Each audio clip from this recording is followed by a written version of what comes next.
Okay, welcome to a class on adverb collocations.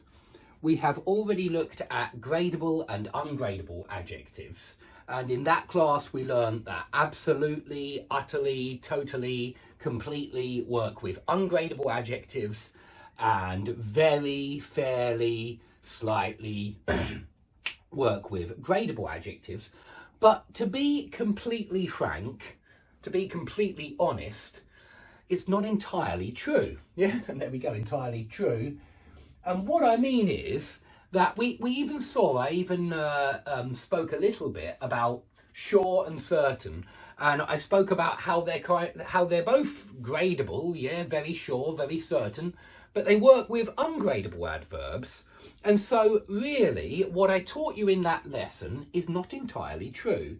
And I did tell you at the time that it's not the whole story, because really you need to learn adverb collocations and not just absolutely for strong adjectives or ungradable adjectives and very for weak adjectives. That's the first step into this grammar, but the whole story is adverb collocations. And so some adverbs collocate with adjectives like true, sure, certain, convinced. We would often say, yeah, okay, I'll put that in the wrong column. Let's put it here. It's not entirely true. Yeah, what I told you is not entirely true. So I'm not entirely sure. I'm not entirely certain. I'm not entirely convinced are really typical expressions in English. And you ought to learn these typical collocations simply because it's how the natives speak. And I'm pretty sure you would like to speak in the same way or in a similar way.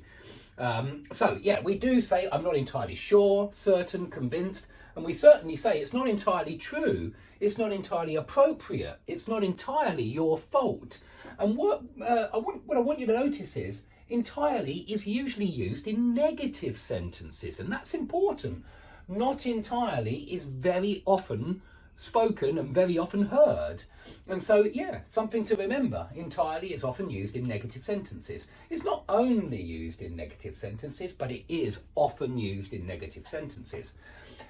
So we can also say, I wasn't entirely honest. I wasn't entirely responsible. I wasn't entirely to blame. And notice that responsible, to blame, your fault, they're all similar, yeah? Just like honest, true, sure, certain, they're similar. There are some similar words that collocate with entirely.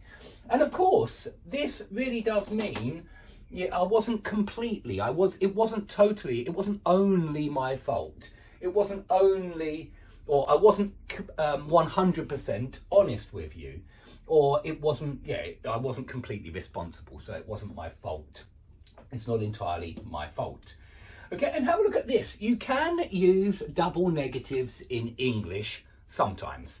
Yeah, now what are those times? Here's one of them. I don't entirely disagree. Yeah, I know you learn never use a double negative in English, and really what we're trying to make sure is that you don't speak in the same way as you speak your native language, because we're well aware that in many other languages you do use double negatives. And so I think that's why we spend a lot of time telling you don't use double negatives. But if you've got a negative auxiliary and a negative prefix, just like in or un or dis or im or in,